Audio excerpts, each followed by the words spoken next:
Mondialisation 3. Mondialisation 3. La mondialisation et la grande tribulation. La mondialisation. Jean-Jacques Vitra a dit que la mondialisation est irrésistible.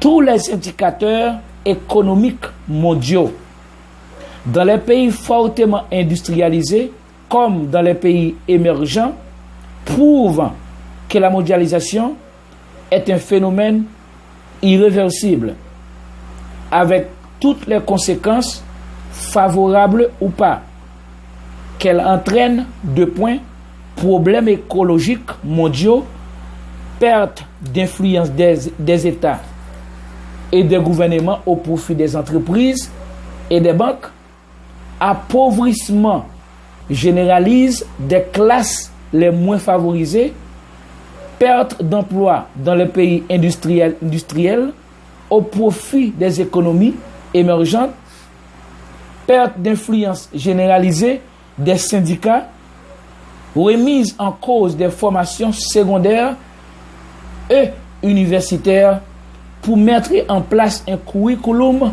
approprié aux besoins des nouvelles entreprises globales, etc. L'incompatibilité de la mondialisation. La mondialisation est favorisée par l'interdépendance entre les hommes, la déréglementation, la libéralisation des échanges, la délocalisation de l'activité, la fluidité des mouvements financiers, le développement des moyens de transport et de télécommunications. Le terme mondialisation est surtout utilisé dans les domaines économiques, mais celle-ci touche à toutes les activités humaines, industrie, services, commerce, politique, social, etc. Maintenant, les avantages de la mondialisation. Les avantages de la mondialisation. Avantages théoriques de la mondialisation.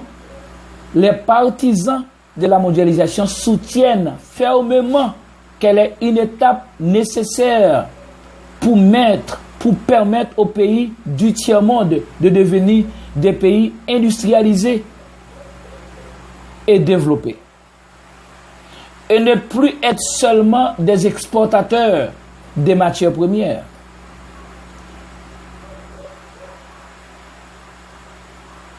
C'est la lavage de cerveau qu'ils ont fait pour imposer la mondialisation au monde.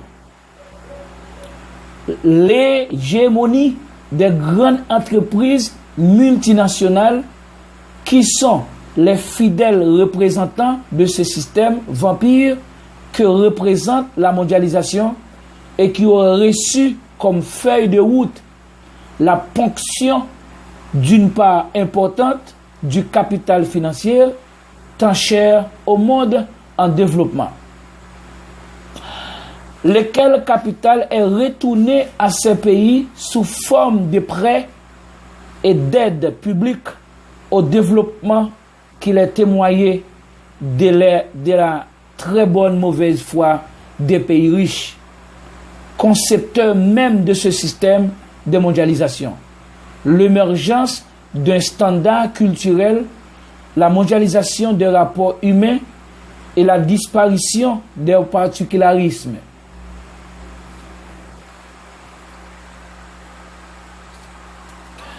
C'est l'élément psychologique de la mondialisation et consiste à un lavage de cerveau à l'endroit de ses victimes afin d'éviter d'éventuelles prises de conscience qui compromettraient le processus. Qu'est-ce qu'un lavage de cerveau? Les grands savants du monde ont répondu: c'est une manipulation mentale et contrôle de l'esprit. Lavage de cerveau, c'est une manipulation mentale et contrôle de l'esprit.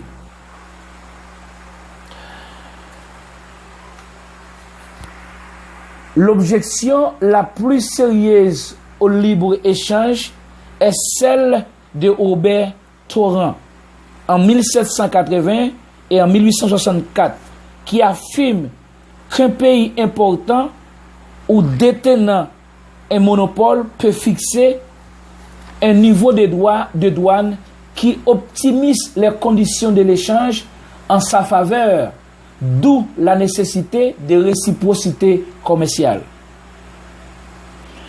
Comme je viens de dire, les détails sur la mondialisation fournis par les différents auteurs du monde, quelle que soit leur origine, leur niveau intellectuel, social, racial et économique, qu'ils soient vrais ou non, sont bienvenus pour le contenu de ce message. Il suffit que tous ces détails arrivent à la conclusion, laquelle est la pauvreté ou famine, la guerre et bruit de guerre, chômage, récession, etc. La concurrence en matière d'économie, la concurrence est une forme d'organisation sociale des relations où domine un souci d'égalité des positions dans la relation économique entre celui qui offre, c'est le vendeur, et celui qui demande, c'est l'acheteur. Dans ce système, l'intervention de l'État dans la sphère économique se limite à garantir le libre jeu des règles de l'économie. La concurrence est dite parfaite si les offreurs du produit ou de services vendent au prix du marché. Aucun d'entre eux n'est disposant du pouvoir de fixer les prix ou d'influencer les décisions des autres auteurs ou des autres acteurs, excusez-moi. Les prix résultent alors de l'affrontement et la négociation de l'ensemble des acteurs. La mondialisation désigne l'expansion et l'articulation tantôt harmonieuse, tantôt conflictuelle à l'échelle mondiale. Des échanges, des liens d'interdépendance et des situations qui en découlent entre nations, activités humaines et systèmes politiques et sociaux. Soit un processus historique par lequel des individus, des activités humaines et des structures politiques voient leur dépendance mutuelle et leurs échanges matériels autant qu'immatériels s'accroître sur des distances significatives à l'échelle de la planète.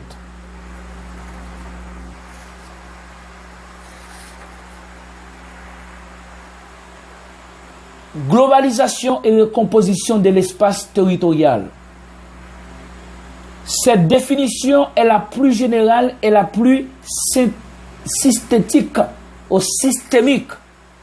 La globalisation marquerait une rupture normale nouvelle entre l'ancienne économie internationale et une nouvelle économie globalisée. Dans cette dernière, les économies nationales seraient décomposées et réarticulées au sein d'un système de transactions et processus opérant directement au niveau international.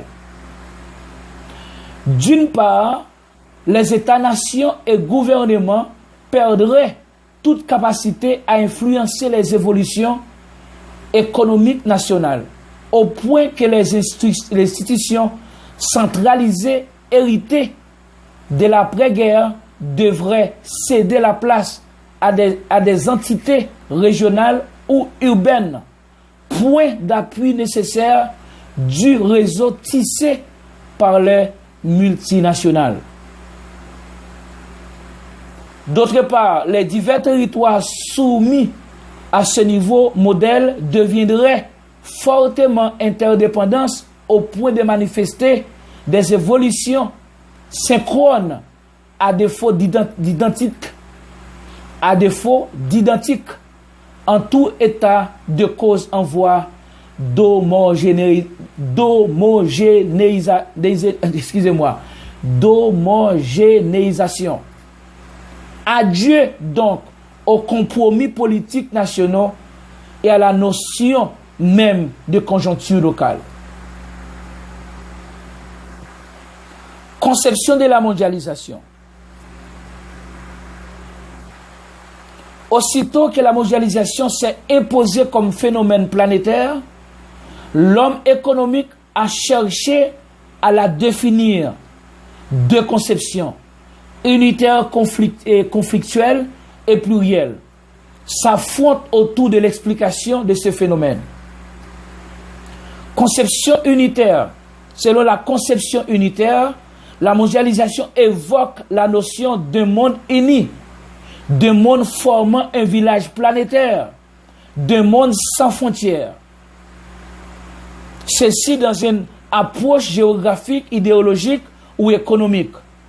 Cette conception s'est soutenue par des organisations internationales ou institutions internationales, notamment le FMI, OMC et autres, par le courant idéologique, notamment le mondialisme. Elle est également partagée par quelques analystes.